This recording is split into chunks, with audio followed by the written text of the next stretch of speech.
What's a business startup? How do you come about starting a business and why?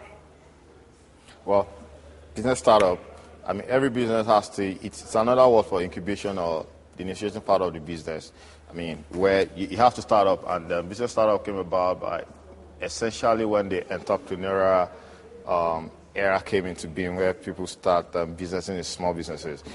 Prior to small businesses or startups, we already had a conglomerate, and that's what was popular, that was what was common, that's what was known.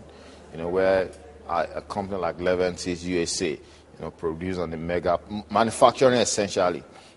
But as the business work continues and things begin to evolve, there are different aspects of supporting services of the large corporations that could be broken down and could be easily started, as a one-man business, and of course can also evolve and grow and become a corporation, So all that started. Then also the fact is the fact that initially, if you look at the 60s to the 1980s, there was just security.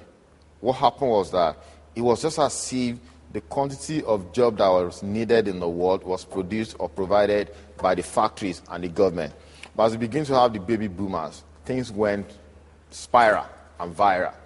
Jobs do not fit the amount, the available job does not fit the quantity of jobs available or being produced or made available by the manufacturing sector or the government sector. So people have to begin to look inward. And so what people, if you're an accountant in a big corporation, in a big firm, people begin to look inward. Okay, maybe I could serve as a consultant accountant. And people started starting small firm or medium-sized firms. Small consulting firms. Small consulting firms. And it's a law about reproduction.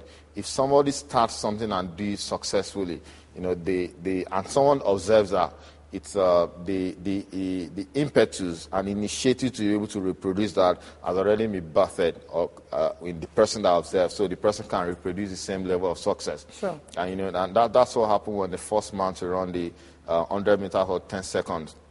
The same day that I broke the record and it was announced worldwide, 10 other people across the globe did the same thing.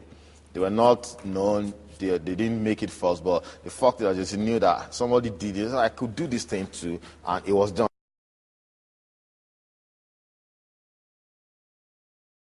Let's just hear solutions in 2 minutes. What do you think? How can we enforce or implement project management better in our lives, in our careers, in our marriages, in our churches?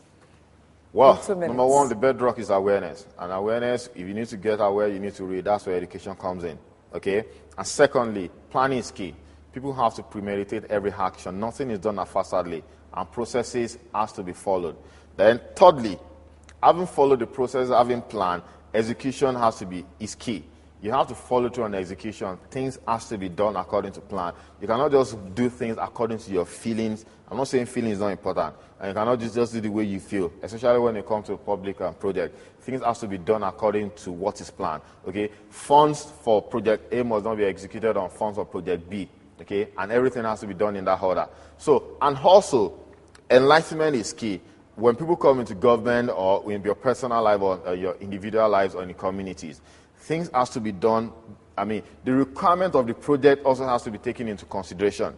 Okay, so when we plan that we'll do this, everybody's consensus, everybody's idea and initiative matters, and that's where we begin to have stakeholder management. Okay, those are the people that have an influence or say in the outcome of the project. So we need to look into all that, and those are the things that make projects successful. We cannot ignore the needs of everybody in this state. The needs of everybody has to be brought into cognizance.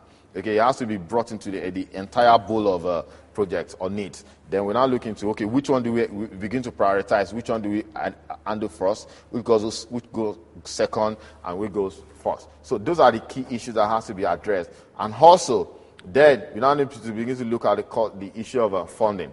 Okay, how much money do we need to fund this particular project? And then what goes on from there?